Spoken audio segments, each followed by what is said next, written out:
जय श्री महाकाल। भगवान शिव ने गणेश के अलावा इनके भी काटे हैं सिर। भोला स्वभाव होने के कारण भगवान शिव को भोलानाथ कहा जाता है, क्योंकि वह अपने भक्तों पर हमेशा कृपा दिखाते हैं और कष्टों से मुक्ति देते हैं। त्रिदेवों में भगवान शिव सबसे बड़े हैं और सृष्टि को संतुलन बनाए रखने की उनकी अहम भूमिका है।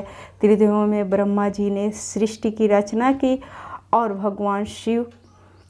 भगवान विष्णु उनका संचालन करते हैं और भगवान शिव संहार।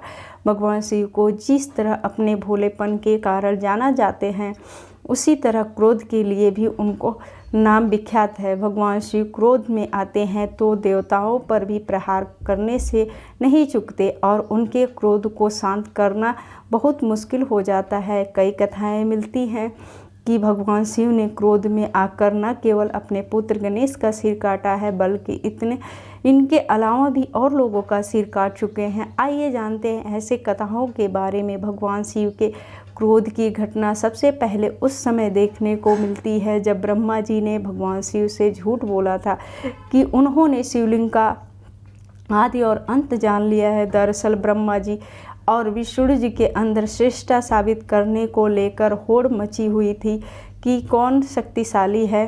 तब एक आकाशवाणी हुई कि जो भी इस शिवलिंग का अंत ढूंढ लेगा वह सर्वाधिक शक्तिशाली होगा। लेकिन हजारों सालों के बाद भी दोनों में से कोई भी शिवलिंग की आदि और अंत न खोज पाया। तब ब्रह्मा जी ने झूठ बोला कि उनको अंत मिल गया है और फिर भगवान शिव प्रकट हुए और एक सिर काट दिया। इसके बाद ब्रह्मा जी पंचमुखी से चारमुखी वाले हो गए। उनके सिर काटने के बाद भगवान शिव के हाथों में ही उनका सिर चिपक गया। जहाँ जहाँ भगवान शिव जाते वहाँ वहाँ उनका सिर भी हाथों से लग कर जाता। इन्हें ब्रह्म हत्या का पाप लग गया था। जब भगवान शिव बद्रीनाथ के पास स्थित ब्रह्म कपाल स्थान के पास पहुँचे तो ब्रह्मा जी का सिर शिव जी के हाथों से छूट गया। भगवान शिव ब्रह्म हत्या के पाप से भी मुक्त हो गए। इसलिए आज भी ब्रह्म कपाल में श्रद्धा करने लोग आते हैं, क्योंकि मान्यता है कि यहाँ श्रद्धा पिंडदान से आत्मा को मुक्ति मिल जाती है। ब्रह्मा जी के पुत्र प्रजापति दक्ष का भी सिर भगवान शिव ने काट दिया था। दरअसल देवी सती भगवान शिव से शादी के बाद यज्ञ में शामिल होने के लिए अपने मायके पहुंची थी। तब प्रजापति ने भगवान शिव के बारे में अपशब्द का प्रयोग किया, जिससे नाराज होकर देवी सती ने हवन कुंड में कूदकर आत्मदाह कर लिया। इससे क्रोधित होकर भगवान शिव ने प्रजापति दक्ष का सिर काट दिया। बाद में ब्रह्मा जी के आग्रह करने पर भगवान शंकर ने प्रजापति को उसके सिर के बदले बकरे का सिर लगा दिया और यज्ञ को संपन्न करवाया। भगवान शिव देवी सती का शरीर लेकर चले गए। माता पार्वती ने अपने मैल और उपटन से एक प्रतिमा का निर्माण किया और उसमें जान डाल दी। इससे गणेश जी की उत्पत्ति हुई। एक बार माता पार्वती स्नान करने गई तो अपने पुत्र को बाहर खड़ा कर दिया और उन्होंने बालक से कहा कि किसी को भी अंदर न आने दे। कुछ देर बाद भगवान शिव आए और अंदर जाने लगे। तभी गणेश जी ने उनको रोका। इससे भगवान शिव क्रोधित हो गए और दोनों के बीच युद्ध शुरू हो गया। क्रोध में आकर भगवान शिव ने गणेश जी का सिर को धड़ से अलग कर दिया। जब इसकी जानकारी माता पार्वती को चला तब वह क्रोधित होकर विलाप करने लगी। उनकी क्रोधनी से सृष्टि में हाहाकार मच गया। सृष्टि को बचाने के लिए भगवान शिव ने एक हाथी के बच्चे का सिर गणेश जी के धड़ से जोड़ दिया और पुनर्जीवित कर दिया। एक बार क्रोध में आकर भगवान शिव का तीसरा नेत्र खुल गया था, जिससे अग्नि प्रकट हुई और इसी कोपाग्नि से एक बालक का जन्म हुआ। बालक को सागर का आश्रय मिला और उन्हीं लहरों में बड़ा हुआ। वह बालक बड़ा होकर काफ़ी क्रूर और दंभी असुर जलंधर हुआ।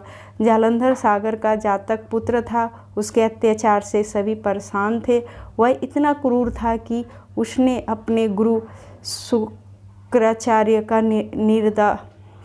दर किया। देवी लक्ष्मी सागर की पुत्री है, इसलिए जलंधर को लक्ष्मी जी का जातक भाई माना जाता है। लक्ष्मी जी ने भगवान विष्णु से वचन लिया था कि वह जलंधर की हत्या ना करे। जलंधर की पत्नी वृंदा एक पतिव्रता नारी थी जो भगवान विष्णु की अनन्य भक्त थी। उसके तपोबल से जलंधर और शक्तिशाली हो गया था। इससे जलंधर देवताओं के लिए चुनौती बन गया और देवी पार्वती पर बुरी नज़र डालने की भूल कर बैठा।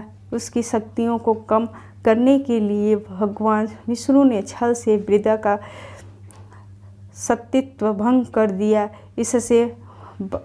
इसके बाद भगवान शिव ने जलंधर का सिर धड़ से अलग कर दिया। जब वृंदा को इसका पता चला तो उसने भगवान विष्णु को शाप दिया।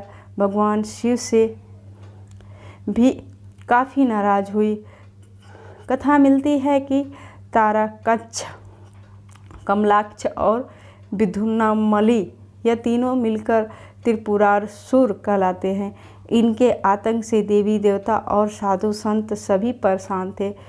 इनको ब्रह्मा जी का आशीर्वाद प्राप्त था कि वह उनकी मृत्यु तभी हो सकती है जब अभिजीत नक्षत्र में तीनों भाइयों के महल एक साथ एक स्थान पर आ जाए और फिर कोई पुरुष, शांत पुरुष असंभव रथ और असंभव अस्त्र से उन पर वार करे, तभी उनकी मृत्यु हो। इस वरदान से अजय हो गए थे और स्वर्गलोक देवताओं को भगा दिया था।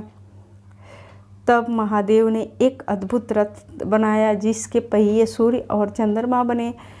भगवान शिव ने कार्तिक पूर्णिमा के दिन अभिजीत नक्षत्र में त्रिपुरासुर का सिर धड़ से अलग कर उनका अंत कर दिया, जिससे सभी देवी देवता प्रसन्न हुए और महादेव को त्रिपुरारी और त्रिपुरांतक नाम दिया गया।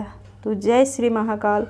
वीडियो को लाइक, कमेंट और वीडियो शेयर अवश्य करें और ऐसे ज्ञानवर्धन जानकारी के लिए मेरे चैनल को सब्सक्राइब ज़रूर करें।